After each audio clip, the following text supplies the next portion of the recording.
Hola a todos, buenas tardes. Bienvenidos a la segunda semana contra la violencia de la Facultad de Ciencias. Hannah Arendt, en su libro sobre la banalidad del mal, decía que la maldad de los actos de algunas personas no provenía de una naturaleza monstruosa, sino simplemente de la irreflexibilidad. Cuando una persona renuncia a ser responsable de sus actos, es capaz de cometer cualquier atrocidad. Seguramente los que participarán en las actividades de la segunda semana de la violencia, todos hemos pensado en algún momento sobre la violencia, pero ahora necesitamos reflexionar y reflexionar mucho más. Vivimos en un país donde la violencia se volvió costumbre, donde los feminicidios y los asesinatos son números, pero no tienen nombre, donde no se discrimina la edad, ni el origen, ni el sexo. Requerimos entonces de una reflexión muy profunda que nos permita determinar acciones para erradicar la violencia. De ahí el origen de estas actividades. Doy entonces las gracias a la Comisión de Equidad de la Facultad de Ciencias y al Espacio Pacté de la Facultad también, por darnos la oportunidad de reflexionar profundamente sobre todos estos temas para poder construir una mejor sociedad. Y con eso le doy las gracias y le doy la palabra a la maestra Carla Ramírez, que es la coordinadora de nuestra Comisión de Equidad. Muchas gracias. Gracias, doctora Katy. Gracias a todos por estar aquí acompañándonos. Sean bienvenidos, sean todas y todos ustedes a esta segunda semana de la no violencia en la Facultad de Ciencias de la Universidad Nacional Autónoma de México, la cual se llevará a cabo a partir del día de hoy, 23 de noviembre, y terminará el 1 de diciembre del presente año.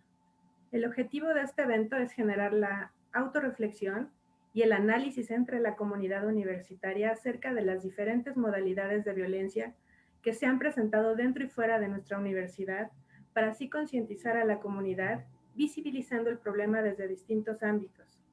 Los retos que tenemos en esta semana se plasman en los siguientes objetivos: introducir, ampliar y reforzar los conocimientos relacionados con la no violencia; exponer las diferentes modalidades de violencia, por ejemplo, la violencia de género, acoso y hostigamiento sexual, la violencia digital, la violencia y los efectos de esta en la salud mental, así como la violencia hacia los animales, entre otros. Promover la reflexión y el análisis de los problemas que se han presentado al no preservar el respeto, la igualdad y la equidad de diversos ambientes, como son la violencia, la discriminación, la falta de oportunidades para algunos sectores de la población, entre otros. Es por ello que se presentarán diferentes eventos como 7 pláticas, un conversatorio, entre otras actividades, para promover la participación de los estudiantes, el personal académico y el personal administrativo. Con estas actividades se busca conocer y poner en práctica el significado de la no violencia en el contexto social y universitario, para construir ambientes más justos, respetuosos y seguros. Valores como la igualdad, la solidaridad, el respeto, la integridad académica, el compromiso, la responsabilidad y la tolerancia, entre otros, nos caracterizan como universitarios. Es por ello que debemos de fortalecernos como comunidad día con día, promoviendo y manteniendo ambientes libres de violencia.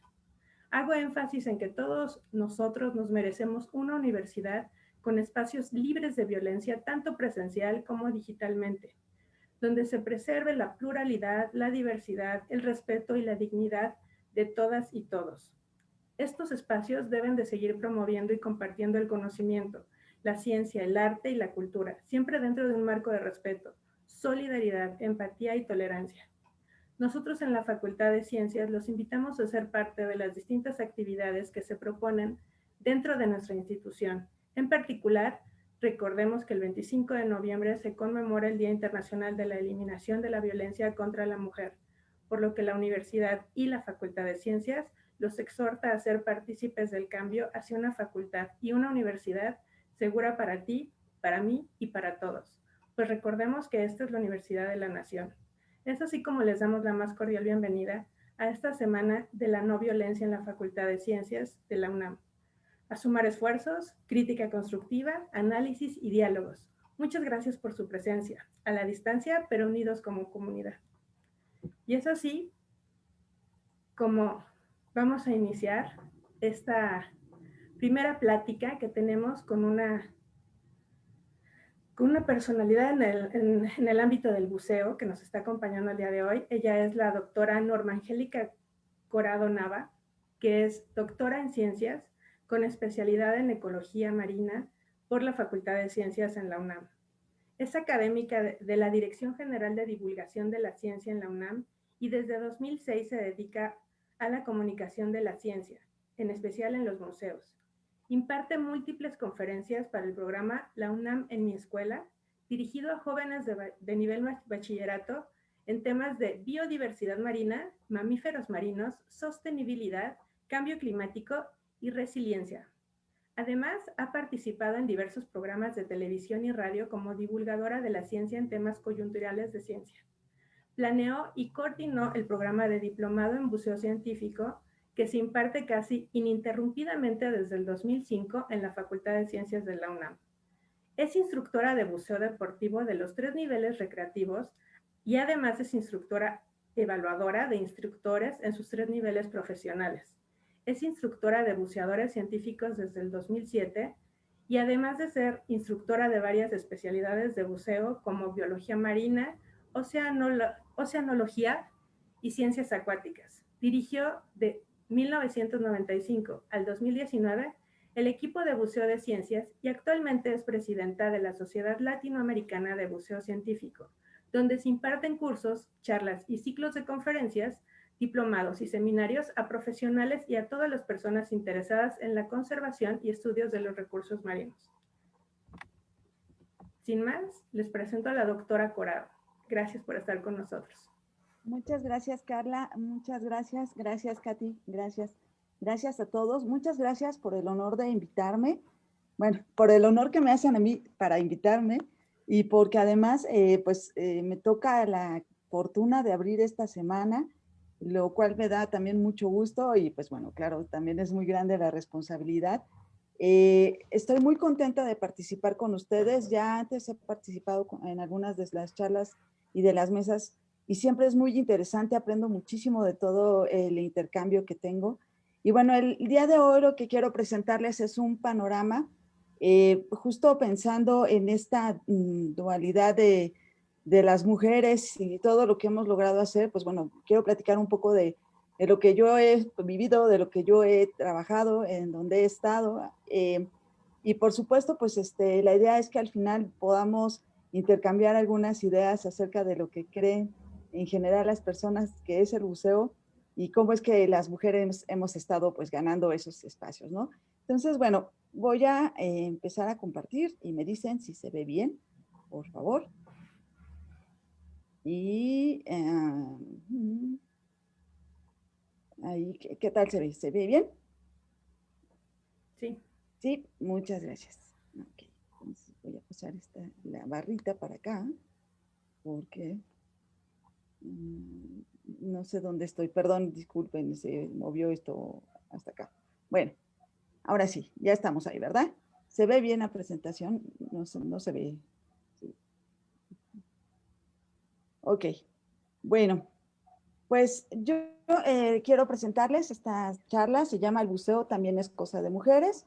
Mi nombre ya, como dijo Carla, en una semblanza un poco larga, perdón, mi nombre es Norma Angélica Corado Nava, yo soy bióloga, egresada de la Facultad de Ciencias, generación 90-93, ya un ratito, ya cambiaron 2 veces los planes de estudio de la carrera de biología. Y bueno, yo hice la maestría también en la Facultad de Ciencias y también me doctoré por la Facultad de Ciencias de la UNAM. Entonces me siento más ciencias que nada y pues eso me da muchísimo gusto, ¿no? Y lo que quiero platicarles es un poco mi trayectoria o cómo ha sido para mí el buceo y por qué creo que el buceo también es cosa de mujeres. Y entonces quiero presentarles, esta soy yo, tengo 4 años, es la clásica foto que nos toman cuando nos llevan a presentarnos a, a hacer como nuestra presentación de sociedad de chiquitos. No sé, creo que es la presentación, así le llaman la presentación, ya ni me acuerdo, espero que mi mamá no me esté oyendo porque si no se va a enojar. Y bueno, la otra foto es hace 3 años haciendo un buceo profundo en Cozumel. Y pues en realidad, como ven, soy la misma persona, solamente un poco más grande y sin vestido, ¿sí? Entonces, para mí el buceo ha representado justo una de esas grandes cualidades, que es el poderme liberar de algunas ideas preconcebidas que yo misma incluso tendía a pensar de cómo tenía que ser y cómo tenía que comportarme y cómo tenía que llegar a ser. Y cuando yo entré a bucear fue algo muy liberador e incluso algo muy atrevido para las cosas que yo normalmente hacía. Siempre he sido una persona que cumple las reglas, hace todo lo que el mundo le dice, etcétera. Y a veces no me cuesta tanto trabajo, entonces eso hace que, pues, que sea muy sencillo convivir a veces con este tipo de mundo. Pero cuando yo entré a bucear, pues acababa de entrar a la facultad, tenía menos de un mes de haber ingresado a la carrera de biología. Un día pasando por uno de los pasillos vi un letrerito en una hoja escrita que decía buceo científico para todos. Todavía no tenía grandes amigos, pero ya tenía compañeros con los que me estaba llevando muy bien y que posteriormente serían grandes amigos míos. Incluso ahora todavía los sigo viendo. Y les dije que por qué no íbamos todos a meternos a bucear. Y me dijeron, estás loca, pero pues si ni siquiera sabes de qué se trata. Y dije, no, pero pues se ve interesante. Y dice que es hacer cosas de buceo científico y pues yo creo que venimos a estudiar una carrera de ciencias, puede ser interesante. Nadie me acompañó. Al siguiente sábado yo fui, no fue un martes, no fue un sábado, fui a la reunión, fui sola, lo cual ya era así como algo para mí diferente, porque generalmente siempre iba yo con alguien más o con mi bandita o trataba de tener como ese apoyo. Fui sola y me encontré con un grupo de personas que estaban ofreciendo algo completamente diferente a lo que yo nunca había visto. Mucha gente dice que tenía el referente de los programas de custodio y todo. La verdad es que yo ni siquiera había visto eso tampoco. Entonces, cuando empezaron a presentarnos lo que era el buceo, lo que significaba el buceo como una herramienta de trabajo, como una actividad que hacíamos con grupo, como una actividad en donde teníamos ciertas responsabilidades y todo, para mí en realidad fue pues algo que me llamó muchísimo la atención y dije, yo tengo que hacer esto. No sé cómo lo voy a hacer porque en realidad tampoco sé nadar muy bien, ese es un secreto, pero lo voy a hacer. Y entonces empecé a ir. Una de las grandes cosas que también tenía que superar era que no es una actividad relativamente barata, es una actividad que requiere primero mucho esfuerzo, mucho trabajo, estudiar mucho, y pues también que necesitábamos tener nuestros ahorros pues para podernos comprar el equipo. Pero la verdad siempre encontré mucho apoyo de parte de mis instructores y de parte de todo el grupo de trabajo. Una cosa que yo después me di cuenta es que en el grupo de los compañeros éramos como 20 personas, de las cuales solo habíamos 3 mujeres. Y yo en realidad no me había dado cuenta de eso. Para mí era como muy normal que hubiera siempre más hombres que mujeres. Y pues eso significó un gran cambio también en cómo yo veía las cosas. Los chicos nos apoyaron muchísimo todo el tiempo, pero también había quien pues no quería que estuvieras tú en su equipo, que tú estuvieras con ellos. Algo que me acuerdo mucho es de uno de mis compañeros, que además en realidad no me acuerdo quién es, que me dijo, yo nunca te voy a ayudar a cargar tus cosas, conmigo no vengas a llorar, no se vale que te andes quejando de que no puedes hacer las cosas, porque, pues porque si no puedes, mejor salte. Entonces para mí también eso fue muy chocante, porque yo dije, bueno, ni siquiera he empezado a hacer nada y ya me están diciendo que si hago algo, está mal. Eso creo que me animó mucho más a seguir adelante. Entonces, pues afortunadamente las cosas se han ido dando bien. Después de un tiempo se me pidió, bueno, seguí los 3 niveles de buceo. Después de un tiempo se me pidió que dirigiera el equipo de buceo y pues empecé a dirigirlo. Para mí fue un gran reto. También me di cuenta que podía encontrar algo que yo no sabía que tenía, que era liderazgo y que podía organizar. Y pues a partir de entonces generamos un grupo de trabajo que la idea era justo eso, ¿no? Encontrar ofrecerle a la gente justo lo que yo había encontrado, tanto para los chicos, pero en ese momento no lo había pensado tanto hasta un poco después como para las chicas. Para mí era muy importante que las mujeres encontraran un espacio donde se pudieran expresar, donde pudieran saber que pueden llegar a ser líderes e incluso instructoras.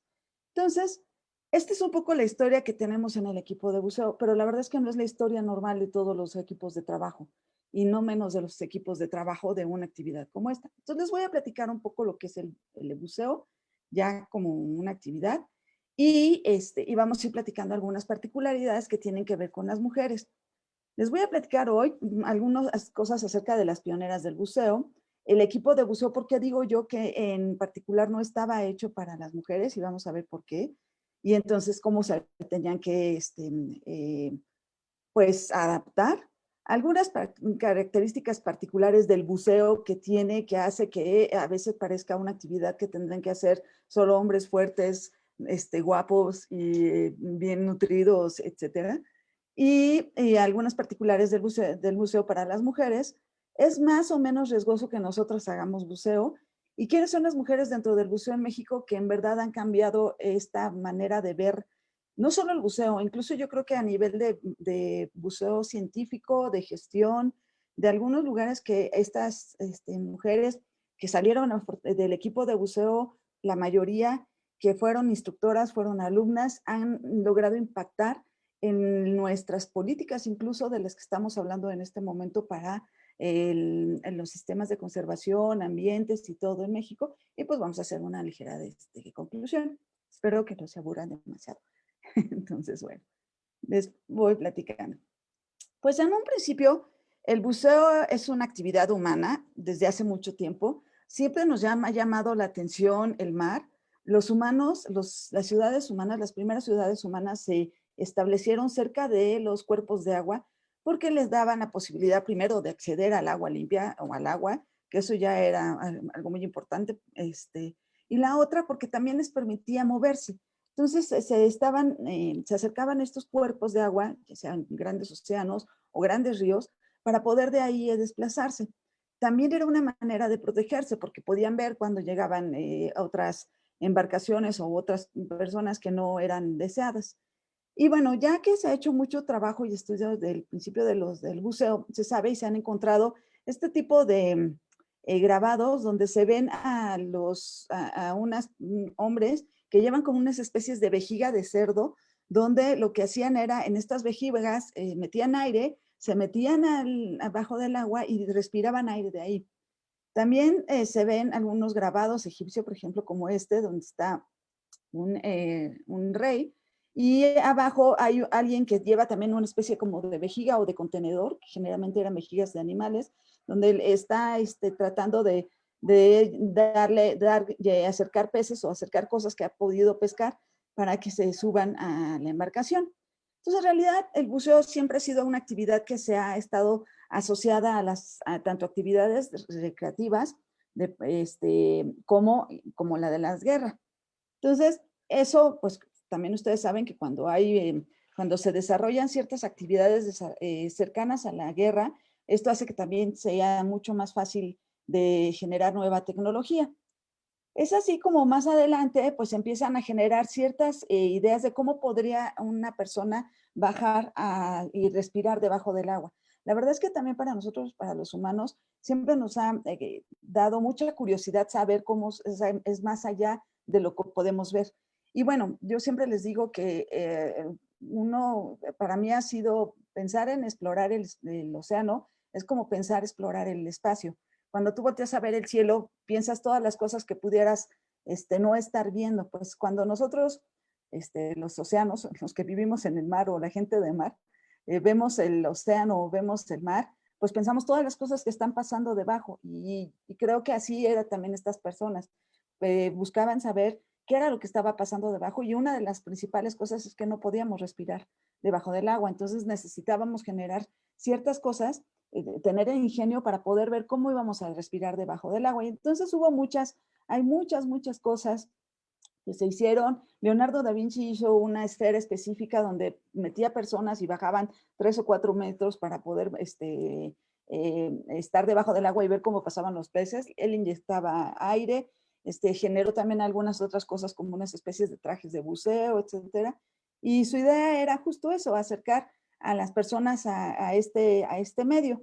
Un poco más adelante se empezaron a generar como este tipo de ideas de este traje, donde se pensaba que si teníamos una fuente de aire, que era nuestra principal restricción, pues podíamos bajar a estar en quién sabe cuánto tiempo y quién sabe a qué profundidades. Casi que el océano era el límite. Es así como, pues entonces se acerca el buceo más hacia nosotros, y cuando se termina la Segunda Guerra Mundial, entre la primera y la segunda conocemos, probablemente algunos de ustedes reconozcan a este personaje, es Jacques Cousteau. Mucha gente le dice el abuelo del buceo, nuestro abuelo del buceo. Él además, él era marino, él trabajaba en un barco y le interesaba mucho desarrollar los sistemas de buceo, porque él se dedicaba a hacer este tipo de cosas para la guerra. Generaron muchos sistemas que pudieran hacer que los buzos se acercaran por debajo de los barcos, pusieran bombas y pues se fueran, ¿no? Entonces, bueno, como les digo, la guerra a veces hace que se puedan generar este tipo de tecnologías. Él después se separó de la guerra, dejó de estar ahí y junto con otro grupo de personas compró su barco, es el Calypso, el famoso Calypso, y lo hizo, y lo que él ahora quería era acercar a la gente hacia el océano, que conocieran lo que él había visto. Y empezó a tal vez a ser uno de nuestros primeros divulgadores de las ciencias marinas. Para esto también, junto con un amigo, generó este equipo de buceo. Antes del equipo de buceo era muy limitado, teníamos que estar respirando en algo que llamamos juca, es decir, como de una manguera que nos está metiendo aire a presión, y esa manguera se conecta con la superficie con una máquina que está generando presión y está dándonos aire. Pero eso era muy limitado porque solamente podíamos movernos qué tan largo pudiera ser la manguera. Y además, entre más profundo, la presión tenía que ser mayor para que pudiera llegarnos el aire. Entonces, justo pues eso era algo que lo limitaba mucho, y entonces empezó a pensar que cómo podríamos tener, pensando en esta vejiga de animales, cómo podríamos tener como algo que tuviéramos, que pudiéramos llevar como, como un tanque donde lleváramos aire, y algo de donde pudiéramos respirar, que no tuviéramos que respirar directamente. Y entonces así fue como se le ocurrió hacer empezar a hacer los prototipos de lo que serían los reguladores. Él le llamó Aqualung, así hay una marca, creo que todavía sigue existiendo, que quiere decir un pulmón acuático, y la idea era justo esa, obtener del tanque el aire que nos llegara directo a nuestra boca, y que además de ese aire se nos estuviera dando a la presión a la que nos encontrábamos. Cada vez que nosotros bajamos a bucear, conforme bajamos cada 10 metros que bajábamos, es como si estuviéramos a una atmósfera de presión, que llamamos nosotros una atmósfera hidrostática, es como si estuviéramos a una atmósfera más de lo que estamos en superficie. Entonces, cada vez que bajamos, el aire, si nosotros no tenemos un suministro de aire a la presión que necesitamos, tendremos que hacer mucho esfuerzo para jalar ese aire, y es muy posible que nos cansáramos. Entonces no lo pudiéramos hacer, y esto era algo que él quería resolver, y resolvió justo con este regulador, haciendo que el regulador nos diera aire justo a la presión que era la que necesitábamos. Entonces, bueno, aquí también vimos que además se empezaron a usar unos equipos mucho más pesados para poder respirar. Entonces, pues así el buceo empezó a ser para todos.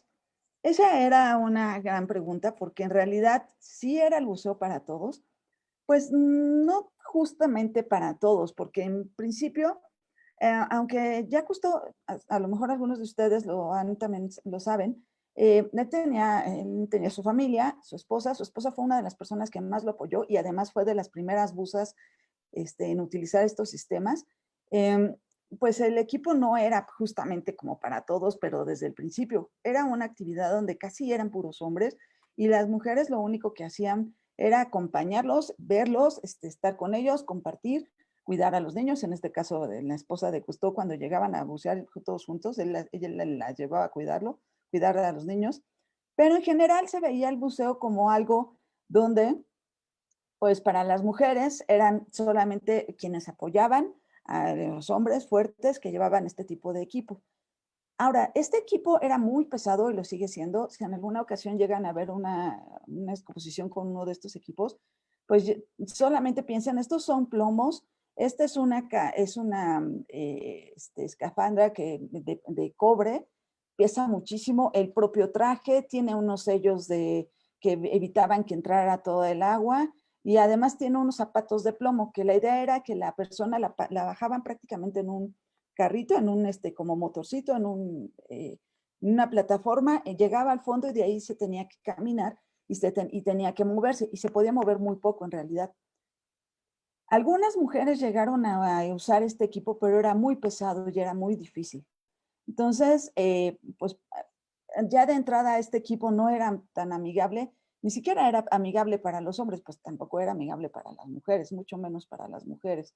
Y bueno, pensar que hubiera una mujer en entrenamiento en estas bases militares, donde eran los lugares donde se hacían este tipo de trabajos, pues también era muy, muy difícil. Entonces, hay algunas mujeres que lo lograron hacer, pero pues como siempre, en realidad a las mujeres se les veía mucho más siendo las chicas guapas que estaban acompañando a los muchachos fuertes, ¿no? Ahora, en realidad también es cierto que ha habido pioneras en el buceo ya desde antes. Han oído hablar de las amas japonesas. Ellas son un grupo de mujeres que viven en una isla en el Pacífico y ellas tienen milenios, es decir, casi desde que inició su cultura, donde las mujeres son las que van a pescar y a sacar el abulón, las perlas, esponjas, sacaban una serie de cosas del mar. Una de las cosas que sucedía es que los hombres iban a pescar y las mujeres a pescar en sus embarcaciones o en sus lanchitas y en sus canoas y las mujeres hacían el buceo. En un principio las chicas se tenían que ir preparando, empezaban a hacer sus primeras inmersiones a partir de los 4 o 5 años, las empezaban a enseñar y a partir de los 10, 11 años empezaban a hacer inmersiones. El agua en esa zona es muy fría, entonces tenían que ser relativamente fuertes. En general, como son amas japonesas, son muy chaparritas y ojalá algún día puedan ver un documental. Es muy interesante y es una actividad que realizan durante muchísimo tiempo. Las mejores amas o japonesas son las más octogenarias, llegan a bucear hasta los 70, casi 80 años. Son llegan a una edad muy grande y siguen haciendo su actividad. En un inicio solamente usaban unos lentecitos para poder ver, no había visores como tal. Y cuando empezaron a desarrollarse los primeros visores eran unas cosas muy grandes donde ellas tenían que hacer todas sus maniobras y bueno, a veces les costaba mucho trabajo desarrollar esas maniobras. Luego empezaron a cubrirse el cuerpo, lo hacían desnudas y después empezaron a cubrirse el cuerpo porque en verdad lo que más les costaba trabajo era aguantar el frío. Pero además llegaban muy abajo y todo esto era pulmón. Entonces ahora lo siguen haciendo, ya no lo hacen todas, pero lo siguen haciendo. Y ahora usan este tipo de equipos, de trajes de neopreno. No son los más nuevos ni lo más último de la moda, pero las protege. Usan trajes, usan sus equipos, cinturones de pesa, que les permite llegar abajo mucho más rápido. En algunos de los documentales se ve que, por ejemplo, en un inicio ellos usaban piedras para amarrárselas y poder bajar, y cuando necesitaban subir las saltaban y después las recuperaban. Llevan una canasta y en la canasta van metiendo todas las cosas y suben. Pues se tiene registrado que llegaban a estar hasta 30 metros. Entonces no era algo muy sencillo y sí se necesitaba y se sigue necesitando mucho entrenamiento. Otra gran pionera también de este tipo de buceo es Donna Tobías. Ella fue buzo industrial en los años 40, por supuesto, en la zona militar, aunque también trabajó en la zona industrial. Y bueno, ella fue de las primeras que empezó a utilizar estos equipos grandes de escafandras. Y bueno, ella era muy chaparrita y muy delgadita, pero era muy fuerte. Entonces, la verdad es que tuvo que demostrar muchas veces que podía hacerlo. Ella platica en una de sus biografías que al principio para entrar para ella fue muy difícil, pero la verdad es que a nadie se le había ocurrido que una mujer quisiera entrar a hacer eso. Entonces eso no estaba estipulado en ningún lugar y digamos que entre las letras chiquitas ella se metió. Ya después se puso específicamente algunas leyendas que dijeran que no podían entrar las mujeres porque ya había entrado una. Entonces, bueno, ya después cambiarían mucho esas cosas, pero en un principio ella fue de las primeras mujeres que entró y que demostró y que además trabajó, incluso consiguió rangos militares y pues ya después fue muy querida por todo su grupo. También está esta otra mujer, se llama Dottie Fraser, es buza militar condecorada. Hay un salón de la fama de las buzas, de las mujeres buceadoras, y ellas dos están. Las amas japonesas están en general, pero ellas dos también están. Y esta chica, Dottie Fraser, también fue muy, muy condecorada, también tuvo que romper muchas barreras para llegar adelante. Y una de las cosas que quiero que vean y que es, ella en esta foto ya es grande, en realidad empezó no tan joven, y eso también fue algo que le ayudó a tener la cabeza para poder llevar adelante todas las actividades. Entonces, pues sí había mujeres haciendo esta actividad, pero como les decía, vean este tipo de equipo, todo lo que se tenían que poner, todo lo que tenían que cargar, todo lo que tenían que llevar. Los buzos industriales además tienen que llevar muchas herramientas. Entonces, no solamente tenían que saber bucear, tenían que saber usar esas herramientas. Tenían que saber usar llaves, reconocerlas, etc. Acá, por ejemplo, tenemos un buzo que lleva un tanque de buceo, pero además esto es una cámara para sacar fotos. Entonces, esta cámara llegaba a pesar cerca de 30 kilos. Entonces, bueno, se necesitaba alguien que verdaderamente fuera muy fuerte, primero para bajar, llegar a donde tenía que estar, poderse mover debajo y además llevar esta cámara, ¿no? Entonces, no era nada agradable ni nada fácil poder desarrollar esta actividad. Un poco más adelante hubo otras chicas, ya hablaba yo, que también fueron entrando ya como en los años 60, 70 al ámbito de buceo. Y entonces tenemos a Katy Garner, que también pertenece a este Salón de la Fama de Buceo. Y una de las cosas que pasaba es que vean cómo su traje de buceo no le queda totalmente bien, igual que a Dottie Fraser. Si ven, el traje de buceo le queda muy grande, le queda guango. Incluso ella además era también muy chaparrita y delgadita. Ella cuenta en una de sus anécdotas que tuvo que meterse 2 trajes, se ponía 2 trajes abajo de lana y encima se ponía este traje que ni siquiera es neopreno, es como un traje de hule, para que no le diera tanto frío. Y aún así entraba el agua porque el traje no estaba hecho para ella. Entonces, pues bueno, eso ya era difícil. Si ven, además tienen un regulador especial, se llamaban reguladores de una sola manguera, es decir, entra por un lado, salía el aire, respiraban y pues, se volvía a entrar hacia el tanque, es decir, que no generaban burbujas. Y si ven, por ejemplo, Katy ya trae un equipo más moderno. Yo empecé a bucear con estos chalecos que se les llamaban, son chalecos donde son como unos chalecos que se metían y se amarraban por de parte de abajo de nosotros, de nuestro cuerpo, y tenían un arnés donde se colgaba el equipo. Estos chalecos eran muy difíciles de controlar y había que estarlos manejando para poder obtener una flotabilidad neutra que al final era lo que queríamos. Entonces, pues bueno, el equipo ya en sí pesaba mucho. Les digo, yo todavía empecé a bucear con esos. En el equipo de buceo tuvimos durante mucho tiempo, pero bueno, justo cuando yo entré hubo una transición y hubo un boom en el cambio del equipo. Yo entré, les decía, en el 90, 89, finales del 89 a 90 a bucear. Y ahí fue justo cuando se empezó a dar esta transición. Entonces, pues el equipo empezó a cambiar y también empezaron a cambiar las personas que empezaron a hacer que el buceo fuera más accesible para todos. Y entonces, todavía no era tan fácil, pero a lo mejor ustedes reconocen, por ejemplo, Silvia Air.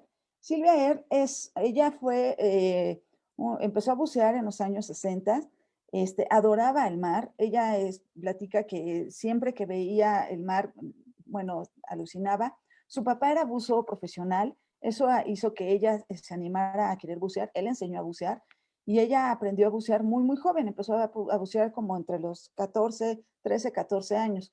Y bueno, lo que ella sabía era que quería ser científica y que quería aprender a bucear y quería bucear y quería conocer el mar. Ella estudió biología marina y bueno, era muy estudiosa. Terminó siendo directora de la NOAA, de este órgano internacional, órgano que que hace todas las cosas que tienen que ver con la gestión del aprendizaje o de la investigación en Estados Unidos. Y trabajó mucho para que hubiera mucha conservación, pero también trabajó mucho para que se abrieran más lugares para las mujeres. Ella al final se renunció porque se dio cuenta que no era lo que quería y que en realidad ella se estaba convirtiendo en un poco una bandera feminista para este órgano y no era lo que, y no estaba en realidad tomando en cuenta mucho de sus criterios. Ella decidió hacer una fundación que se llama Blue Mission o Fundación Azul, Misión Azul, y a partir de entonces pues se ha dedicado a dar conferencias por todo el mundo, justamente hablando de la importancia de lo que es que conozcamos nuestros recursos acuáticos. Habla mucho de los recursos naturales, pero particularmente de los recursos acuáticos y del mar. Y pues es una gran divulgadora, digamos que activista, es una inspiración. Ella tiene actualmente cerca de 78 años de edad, sigue buceando y bueno, es impresionante conocerla, es impresionante. En verdad es una persona, uno no puede creer la energía que tiene. Entonces, pues bueno, ojalá un día la facultad se anime a animarla, a invitarla para dar una charla. La otra persona es Eugene Clark. Ella ya murió en el 2015 y nació en 1922. Ella fue oceanóloga, también aprendió a bucear muy joven. También su papá le enseñó a bucear. Y ella se dedicó, a ella la conocen también como la Lady Shark o la dama de los tiburones. Ella en particular se dedicó a estudiar a todos los tiburones en una época donde nadie estudiaba nada. Estudiaba peces, pero nadie estudiaba nada. Y nada más. Ella platica que en su laboratorio, ella era la única mujer y ella fue directora de su laboratorio en el Smithsonian. Durante mucho tiempo tuvo muchos problemas porque era la única mujer, a pesar de que todos eran investigadores, pero ella siempre estuvo convencida de su trabajo y lo siguió haciendo durante mucho tiempo. La verdad es que además fue muy productiva y eso hizo que se ganara todo el respeto de sus compañeros. Ella buceó cerca hasta los 80 y tantos años, ya estaba en silla de ruedas y aún así seguía buceando. Ella decía que ella quería casi prácticamente morir en el agua porque no podía estar sin bucear, ¿no? Y sin seguir eso que para ella había sido tan importante y tan inspirador como el poder bucear y poder conocer todos estos ambientes. Los últimos años se dedicó específicamente a dar pláticas de divulgación y pláticas de conferencias, de charlas en diferentes foros, buscando justo que hubiera más sensibilidad hacia la conservación de los recursos marinos.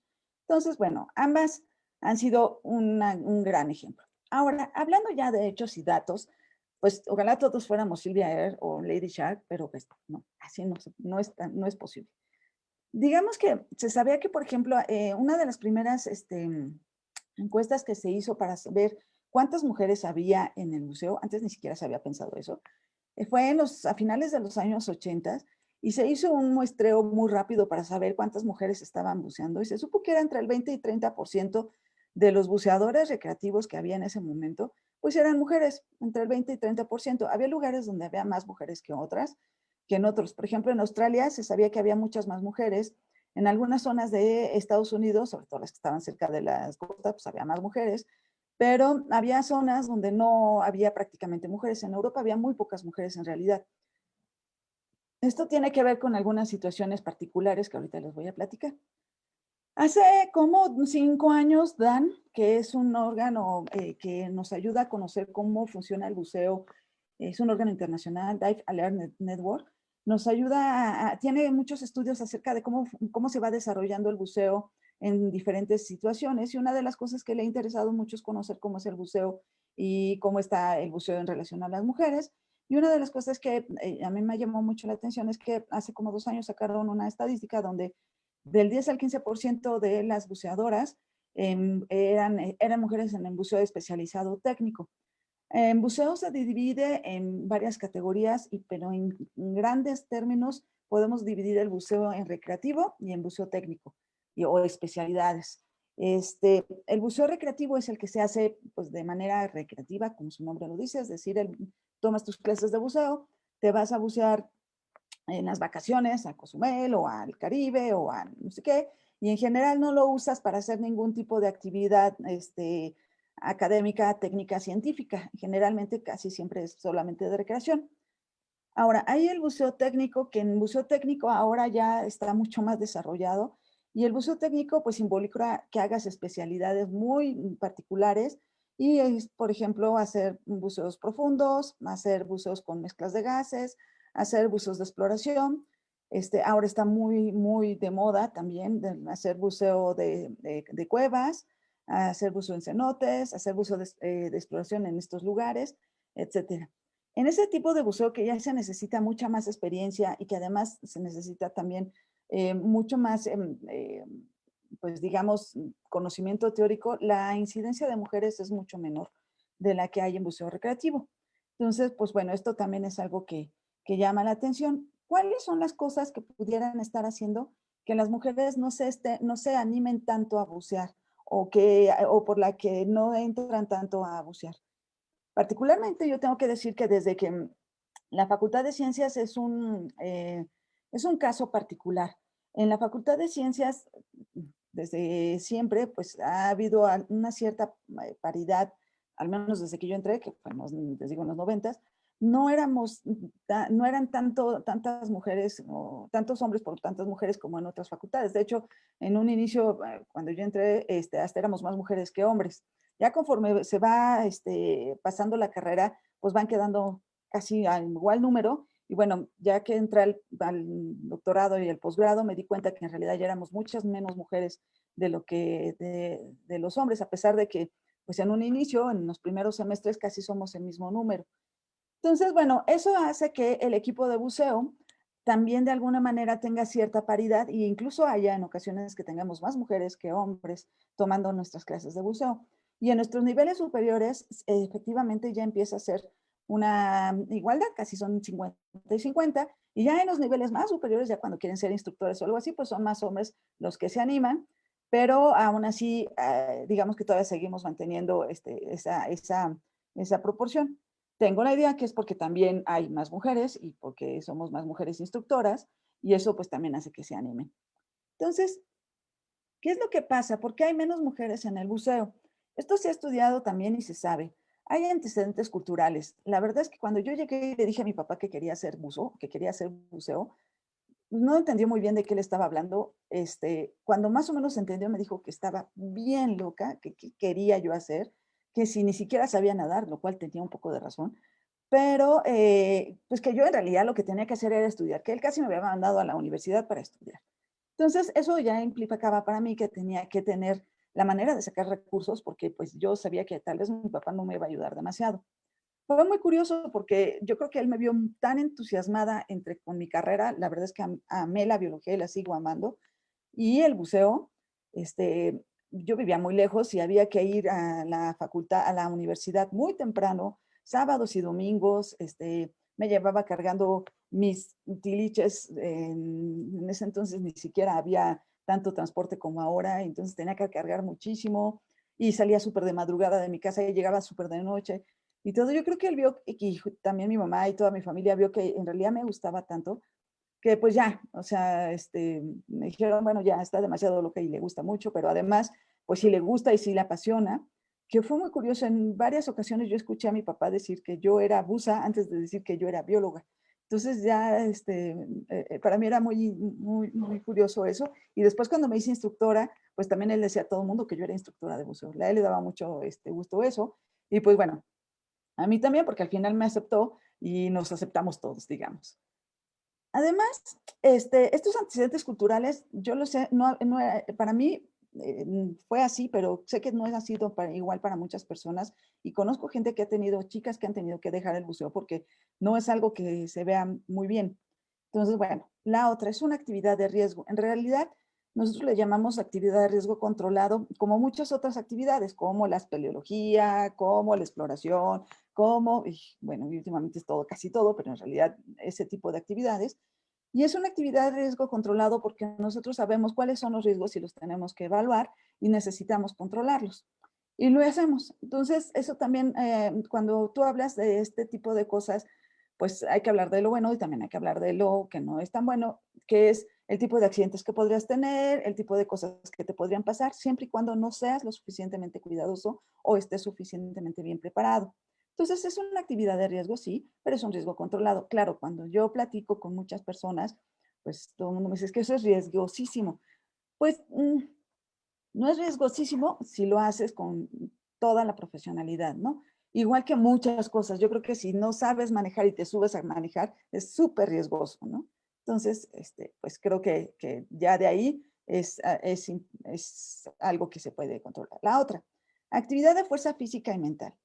La verdad, ahí sí tengo que decir, yo cuando empezamos las clases de buceo en nuestro curso básico, pues la mayoría de mis instructores también eran hombres. Uno de mis instructores fue el maestro Carlos Candelaria, entonces él siempre ha sido una persona muy, muy amable y muy abierta, pero había otros instructores que eran un poquito más duros y entonces pues había que ir corriendo hasta el jardín botánico y regresar y no tenías que reírte y sonreír, ¿no?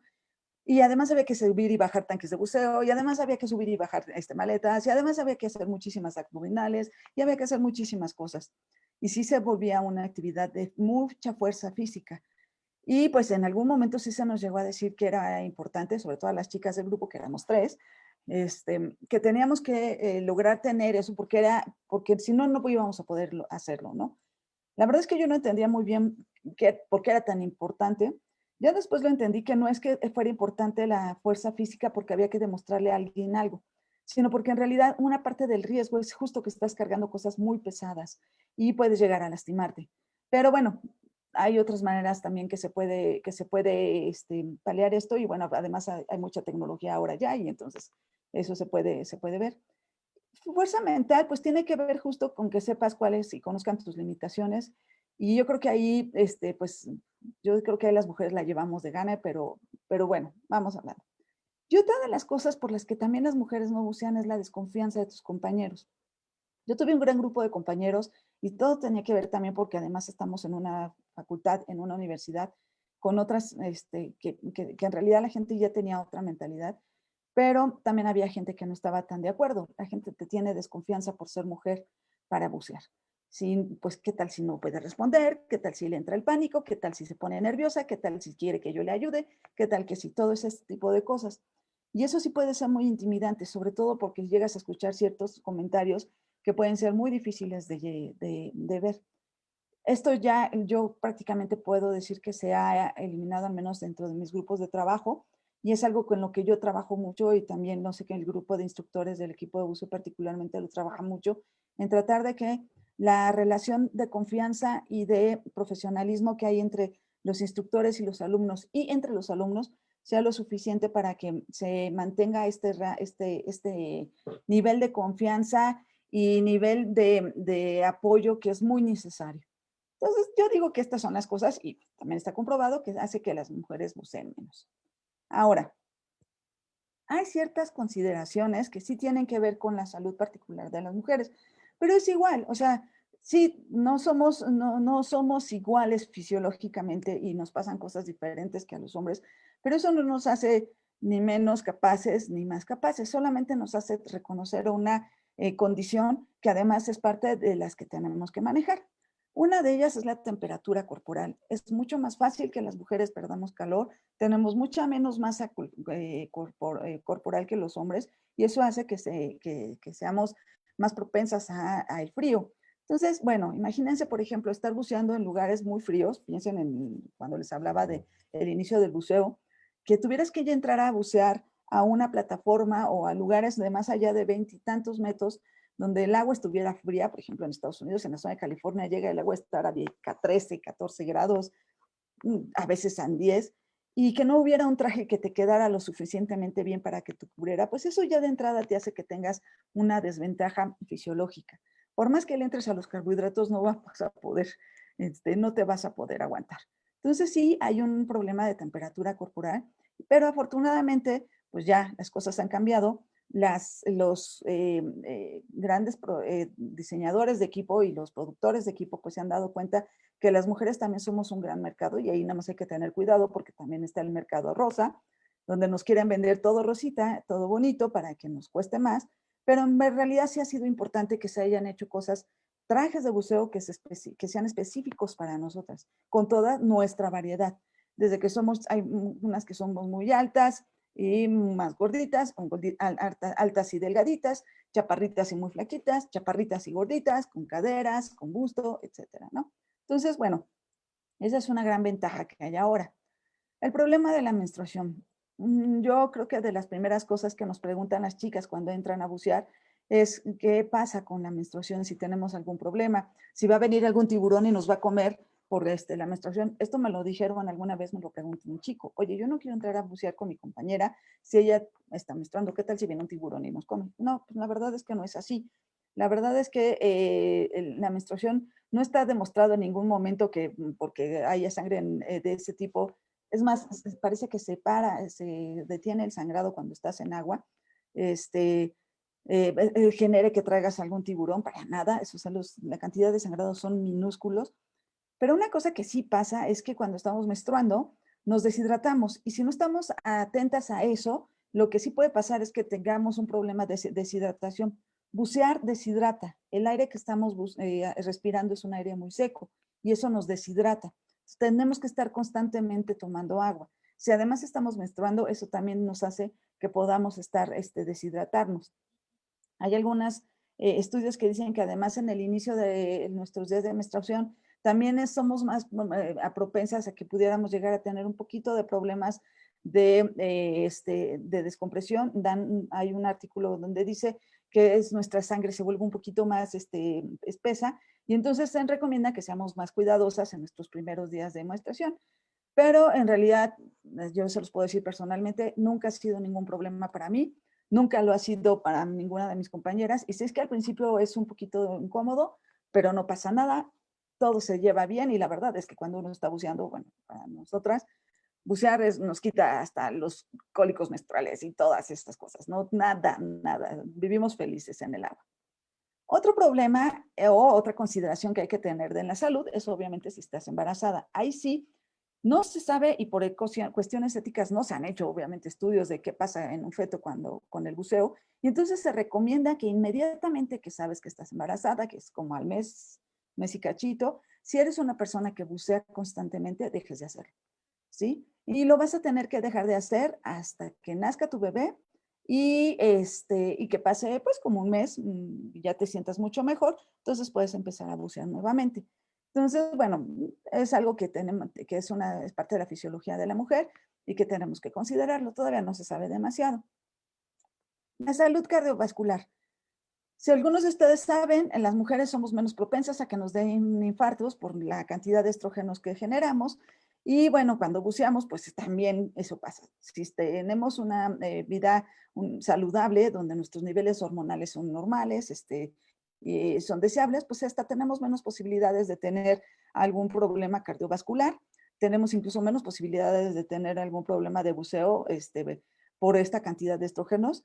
Pero sí, justo cuando ya empezamos a entrar a la otra parte de nuestra vida, que es la menopausia, pues la cantidad de estrógenos baja y entonces entramos en las mismas posibilidades que los hombres. Lo que tenemos que hacer es cuidar nuestra salud cardiovascular, nuestros triglicéridos, nuestro colesterol y todo eso, igual que lo hacen los hombres. Pero de ahí en fuera no hay nada más. Hay algunas otras recomendaciones, pero bueno, quiero quedarme solamente como estas, como las más importantes. Ahora, pues yo digo que hasta es hasta una ventaja ser mujer para bucear. Tenemos menos riesgo. Se sabe que las mujeres son menos proclives al riesgo por lo que son más cuidadosas. Es decir, en general las mujeres tenemos una conducta menos riesgosa que los hombres y eso es algo que también está demostrado. Y entonces, como somos menos proclives al riesgo, somos más cuidadosas en nuestras actitudes y eso hace que tengamos menos cantidad de accidentes o que seamos menos proclives a caer en algún accidente. Entonces, bueno, esto ya de entrada es una ventaja. La otra es que consumimos mucho menos cantidad de aire. Esto es una cosa totalmente fisiológica. Nuestra masa muscular es mucho menor y por lo tanto tenemos menos, nuestra capacidad respiratoria también es mucho menor y consumimos menos aire, tal cual. Esa es casi una regla. De hecho, hay chicas, hemos tenido alumnas muy delgaditas, muy menuditas, con una excelente capacidad aeróbica que prácticamente no consumen aire. Entonces son chicas que tienen una salud cardiovascular excelente y que que nosotros les decimos que casi en lugar de usar aire, llenan el tanque, le meten aire al tanque. Entonces, bueno, esa es una gran ventaja que tienen las mujeres. No los hombres, la mayor parte de los hombres consumen mucho, sobre todo si no tienen una muy buena salud cardiovascular. Y hay veces que incluso tienen de una salud cardiovascular muy buena, si son muy altos, muy grandes o tienen una cantidad muscular muy grande, siguen consumiendo mucho. Otra cosa que también se ha estudiado y Dan lo sabe, es que las mujeres son más estrictas y apegadas a las reglas, ya les decía, son menos riesgosas, pero también son mucho más sistemáticas. Entonces eso hace que también sean mucho más sistemáticas en sus equipos, en las actividades, tratan de entender mucho mejor lo que está sucediendo y eso hace que tengan menos posibilidades de tener algún accidente. Yo además digo que entonces, como casi con conclusión, pues que las mujeres son mejores parejas de buceo. Tienen muchas más ventajas de las que pudieran tener de desventajas.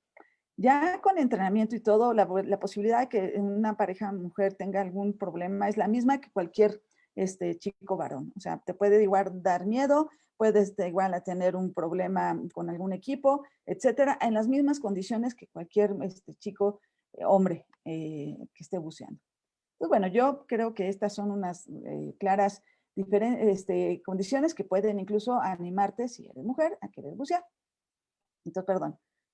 Y ahora lo que quiero es, pues decirles que en realidad también aprender a bucear y desarrollarnos en este ambiente de buceo, ya les decía yo, para mí fue muy importante porque entre otras cosas reconocí algo que yo no conocía en mí, que era la capacidad de liderazgo, de organización, de coordinación, responsabilidad que te puede dar la actividad del buceo. Y que después me di cuenta, era algo que se trae, que particularmente el equipo de buceo de ciencias lo ha manifestado mucho. Estoy presentando aquí a 3 personas, a 3 ex instructoras del equipo de buceo y biólogas egresadas de la Facultad de Ciencias y gente que ha impactado en su área y que han hecho la diferencia. Tengo primero a la doctora María del Carmen García, ella es directora del Parque Marino Puerto Morelos y Xancat, pero además ha trabajado muchísimos años en CONAMP y bueno, ella es bióloga, es doctorada, fue instructora de buceo y fue parte del grupo de instructores de buceo de la Facultad de Ciencias. Y ella se dedica actualmente a trabajar dentro del Parque Marino de Puerto Morelos y ha desarrollado una gran cantidad de actividades en pro del parque, en pro de las comunidades del parque, en pro de los pescadores y prestadores de servicios que usan de manera adecuada el parque. Y yo creo que la considero una de las personas más activistas en términos de conservación y de cuidado. Además es una persona que ha estudiado muchísimo, que conoce muchísimo y yo creo que siguen haciendo la diferencia. Entonces, pues bueno. Por otro lado, tenemos a la doctora Patricia Santos González, también ella trabaja en CONAP, está en la parte del Caribe, es una gran divulgadora, pero además es una gran activista por los manglares, sigue buceando, trabaja muchísimo en su área administrativa y pues es también la diferencia, es un gran referente e incluso ha dado, es una muy buena divulgadora, ha dado muchas charlas, incluso ha dado charlas TED, acerca de los manglares y de lo que significa trabajar en pro de los ecosistemas, la importancia de los manglares para muchísimas cosas que ya sabemos, en mitigar desastres, se vuelven lugares de conexión con nuestros arrecifes, etcétera. Y luego tenemos a la doctora Claudia Padilla de INAPESCA. Ella también fue parte del grupo de instructoras del equipo de buceo. Ella se fue a vivir a Puerto Morelos, en la zona del Caribe. Ella es ahora investigadora de INAPESCA, del GIP, y bueno, es una de las investigadoras más fuertes que ha desarrollado técnicas para la conservación, el cuidado y el manejo genético, genómico, eclosión, todo de los corales. Es vanguardista en su área y actualmente es una de las personas que más sabe sobre conservación de corales. Trabaja con la facultad, con la universidad, con el Instituto de Ciencias del Mar, con la doctora Ania Banasak. Trabaja con gente de organizaciones sociales muy fuertes, haciendo sinergia. Y bueno, trabaja con la doctora María del Carmen también, porque pues ahí es el laboratorio, el Parque Marino Puerto Morelos. Y es gente que trabaja haciendo esta diferencia y que aún después de muchos años de haber salido del equipo de buceo, pues siguen trabajando como equipo y siguen generando cosas. Entonces creo que eso también es importante. Hay otras mujeres que también están haciendo la diferencia y que también algunas de ellas, por ejemplo, tenemos a la doctora Jena Rosado Matos, ella fue directora del equipo de buceo, ella trabaja para DAN México y ha hecho muchísimo trabajo en pro de la seguridad en el buceo. Tenemos a Violeta Mapola Nava, ella es egresada de la UNAM como buceadora, pero ella se dedicó a hacer también mucho trabajo como en competencia de nado con aletas y particularmente ahorita es una de nuestras cartas más fuertes, es campeona en apnea estática, es 4º lugar mundial y es una chica súper entusiasta, le encanta la divulgación, es muy buena escritora, es alguien que hace la diferencia y que además sigue buceando. Y tenemos a la maestra Coti Secua. Ella pertenece a la Federación Mexicana de Actividades Subacuáticas, que es parte del órgano que nos rige a todos en los que estamos afiliados a ella. Nosotros, la UNAM en particular, trabaja con esta Federación Mexicana de Actividades Subacuáticas. Nosotros como instructores certificamos dentro de la Federación Mexicana de Actividades Subacuáticas.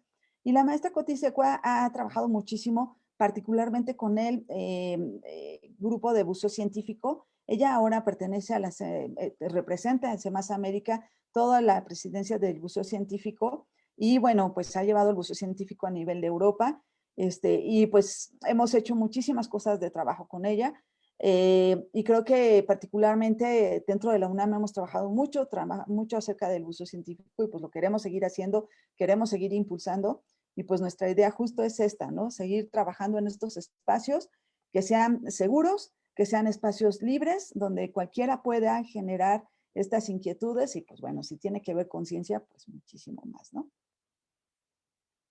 Entonces, bueno, les he hablado, somos el equipo de buceo de la Facultad de Ciencias, perdón, me pasé. Ahí nos pueden encontrar en nuestras redes, así nos encontramos. Obviamente ahorita no estamos dando clases, ni estamos saliendo a bucear, ni nada, porque pues no estamos dando clases, cursos, pero sí estamos dando una serie de jornadas de actualización. Parte de la filosofía que todas estas personas que nos han dejado, el equipo de buceo está a punto de cumplir 60 años de existir. Se fundó en el 1962, 64, siempre se me olvida, a partir de una donación de la UNESCO para hacer ciencia. Y a partir de ahí, la filosofía principal es generar alumnos que estén interesados en utilizar el buceo como una herramienta de trabajo. Y creemos que como científicos, parte de nuestro trabajo es estar siempre informados, siempre conociendo. Además estamos en la Facultad de Ciencias, entonces nos queremos saber de biología, queremos saber de fisiología, queremos saber de matemáticas, queremos saber de física y todo eso lo tenemos ahí. Entonces todos participamos para hacer una teoría fuerte que se vea reflejada en una práctica segura y eficiente, que es el lema del equipo de buceo y ahí nos van a poder encontrar. Ahorita, por ejemplo, como no estamos dando clase, estamos generando una serie de jornadas de actualización teórica que creemos que puede ser muy interesante. Entonces, si algunos de ustedes quieren, pueden buscarnos en las redes así, como equipo de buceo ciencias, UNAM, y pues pueden encontrar muchísima información acerca de nosotros, del trabajo que desarrollamos. Y si además en algún momento quisieran, alguna de las chicas quisiera aprender a bucear, pues tenemos todos los niveles de buceo, pero además quieren volverse instructoras, tenemos también todos los niveles de instrucción para buceo y que además quieren hacer buceo científico, también tenemos todas esas posibilidades y pues además tenemos mucha gente que nos apoya para generar que ese trabajo de buceo científico sea algo que trascienda más allá. Y además, pues estamos trabajando en la Sociedad Latinoamericana de Buceo Científico, buceocientífico.org, así también nos encuentran en nuestras redes, que tiene como misión la divulgación de las ciencias acuáticas y que la idea es poder conjuntar todos estos buzos que tienen ganas, buzas y buzos que tienen ganas de trabajar en ciencias, que tienen ganas de hacerse las diferencias, que tienen ganas de generarse en estos nuevos ambientes, con estas nuevas investigaciones, acercarlos a los investigadores. Nosotros tenemos los contactos con los investigadores, generar estos espacios de acercamiento para que se den estas sinergias de trabajo y bueno, que tanto los buzos que llegan con ellos sean personas preparadas, comprometidas, que sepan exactamente qué es lo que quieren hacer, que saben que ya qué nivel de compromiso se necesita, tanto como los investigadores sepan que cuentan con personal capacitado, adecuado, que conocen los sistemas de trabajo. Es muy curioso. Generamos en el equipo de buceo y con todas estas chicas y y pues también hay mucha gente, hombres que han que trabajan allá. Se genera una sinergia de trabajo que incluso con otros grupos o con otras personas, pues hace que podamos trabajar juntos estos sistemas muy sistemáticos, ordenados, disciplinados, siempre con la seguridad por delante, siempre en términos universitarios, trabajando en ambientes, en atmósferas seguras, en ambientes seguros, en atmósferas que nos permitan ser libres de decir lo que querramos, que también nos permita estar seguros ante cualquier situación. Pues eso es justo lo que todos hemos estado buscando y trabajando durante todo este tiempo, ¿no? Entonces, pues bueno, pueden acercarse a nosotros. Créanme, la experiencia para mí, yo digo que yo tengo vidas paralelas. Yo soy bióloga, la biología me apasiona. No soy investigadora solamente por una cuestión muy causística, es algo que también me gusta mucho. Soy divulgadora de la ciencia, trabajo en la Dirección General de Divulgación de la Ciencia y me encanta hacer lo que hago, trabajo particularmente con museos, pero también trabajo mucho con medios. Y creo que en verdad es poder acercar la ciencia al público, a los niños, a las niñas, es algo impresionante. Aunque en particular a mí me gusta mucho hablar con los jóvenes, los adolescentes, y es muy, muy gratificante. Y tengo mi tercera vida, que es la del buceo. Yo sé que yo nunca voy a dejar de bucear. Esta es la mayor tiempo de que he dejado sin bucear. Llevo 8 meses sin bucear, y créanme que a uno ya le hace falta el nitrógeno. Pero nunca en mi vida había dejado tanto tiempo sin bucear y sé que lo voy a seguir haciendo y cada vez me convenzo más que lo voy a querer seguir haciendo. Pero para seguir haciéndolo se necesita estar constantemente capacitándose, hay que cuidarse físicamente, hay que reconocer nuestras limitaciones, hay que saber, hay que hacerlo con grupos de trabajo seguros y bueno, sobre todo hay que hacerlo siempre contentos de lo que estamos desarrollando. Y yo estoy muy contenta siempre de estar con mis grupos, con mis compañeros de trabajo, mis compañeras. Hay grandes instructoras, grandes personas con las que he convivido. Tengo una lista enorme de chicas emprendedoras que tienen sus propias empresas, como Luz María Guzmán, con su empresa, Tamara, Clara, hay chicas que tienen sus organizaciones civiles súper fuertes que a partir de actividades de buceos se han desarrollado, se han convertido en grandes activistas en pro de nuestro ambiente. Entonces, pues bueno, todas ellas las admiro, les agradezco porque siempre aprendemos mucho y sobre todo creo que si hay un ambiente mucho de camaradería, de estarnos apoyando y de respetarnos. Y creo que esa parte es muy bonita y es algo que yo quisiera que todas pudieran disfrutar. Y bueno, pues casi con eso yo estoy terminando. Aquí les dejo mi correo, mi nombre. Si alguien tiene alguna duda, pregunta, pues por supuesto que estoy abierta a hacerlo. Muchas gracias, Carla.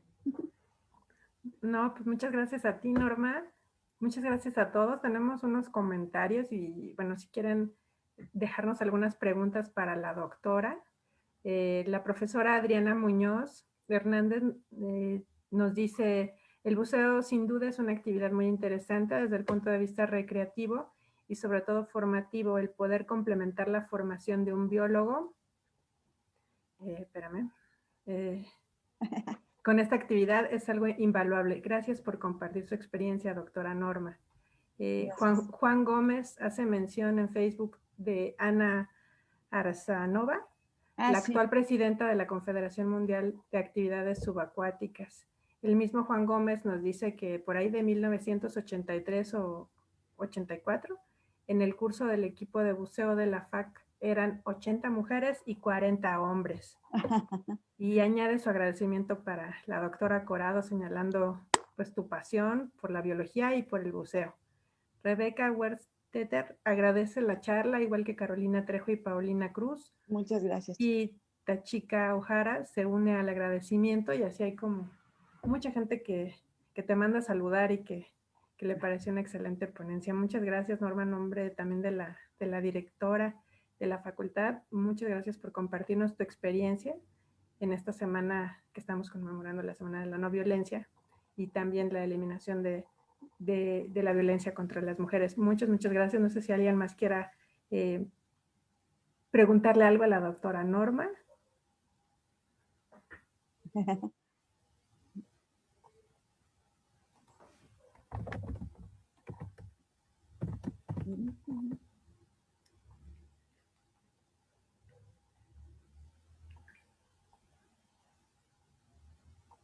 Creo que igual. Pues en realidad yo les agradezco muchísimo a todos y gracias a quienes nos acompañaron de Facebook. Yo siento que el buceo es además una excelente forma de acercarnos a muchas ciencias y eso también es algo que siempre hago mucho énfasis, pero pues siempre les digo a los chicos y a las chicas que si alguien no entiende fisiología o si no entiende algo de la física o algo, que se meta a bucear y seguramente va a entender muchas cosas que a lo mejor no le han explicado muy bien, pero que ahí las va a experimentar. Y bueno, para mí ha sido sí ha sido un parteaguas en mi vida el haber aprendido a bucear y el seguir buceando. Y bueno, Okay. los invito a todos a que se acerquen. Sí creo que es muy importante que en estos espacios sean lugares donde se reconozca nuestras habilidades, nuestros conocimientos, más que nuestros géneros, definitivamente, ¿no? O sea, trabajamos igual, hacemos las mismas cosas. Incluso había un dicho muy, que decía que éramos bucitos y todos cuates, o sea, no había ni buzos ni buzos, todos somos buzos, bucitos y todos cuates, ¿no? Entonces eso hacía, no había ningún tipo de discriminación y como tal también tenías pues, que trabajar, ¿no? Entonces yo creo que esa filosofía hemos tratado de mantenerla y pues bueno, yo sé que no es fácil, yo sé que pasan muchas cosas, pero siempre tratamos todo el tiempo de estar, pues de sentirnos bien y que los alumnos y que las personas que se acercan con nosotros, pues estén bien. Entonces, pues bueno, yo les agradezco mucho la invitación. A mí me encanta hablar de mis 3 cosas más favoritas, entonces, pues bueno, podría hablar y hablar y hablar y nos darían las 10 de la noche. Entonces, sí. Sí, hay una pregunta más de Javier Galós. Dice, bueno, felicidades por interesante ponencia. Y pregunta, ¿qué opinas de que las tablas de buceo se hicieron solo con hombres? Esa es una gran pregunta. Gracias, Doc. Sí, las primeras tablas de buceo, y de hecho las primeras cosas que se hicieron con buceo, ya eso también es una charla un poco más largas, se hicieron con las primeras tablas que se sacaron oficialmente fueron las tablas de la Marina, de la NOAA, y eran hechas con marinos, 1,70, gringos, bien alimentados, súper bien entrenados, y esas eran las primeras tablas con las que se trabajaba en todo el mundo. Cuando esas tablas llegaron pues a todas partes del mundo, pues llegaron a México y en México pues no éramos, como en algunos lugares y seguramente en Latinoamérica, pues no somos todos de 1,70, no somos súper fuertes, no, para empezar ni siquiera había mujeres en ese estudio que se hizo de las primeras tablas de buceo, solo eran hombres, no había ni una sola mujer. Ahora en todos los sistemas es un sistema que se hacen estudios en hombres y mujeres, pero en ese momento ni siquiera había mujeres.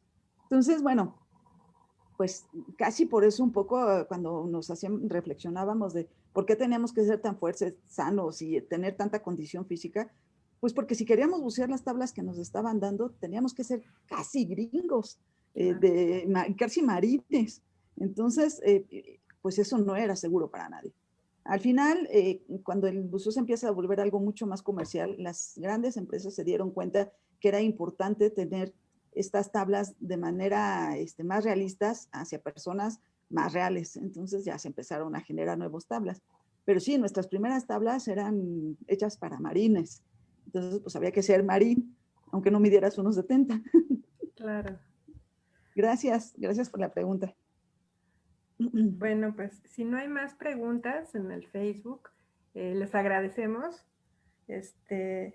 Todos los demás son comentarios excelentes acerca de tu ponencia, les ha gustado mucho, les agradecemos su asistencia, por supuesto agradecemos a la doctora Corado, a la doctora Katy, todo lo que han, todo lo que nos compartieron el día de hoy, y a todos los que están viendo esta transmisión, muchas gracias. Les recuerdo que el día de mañana tenemos 2 eventos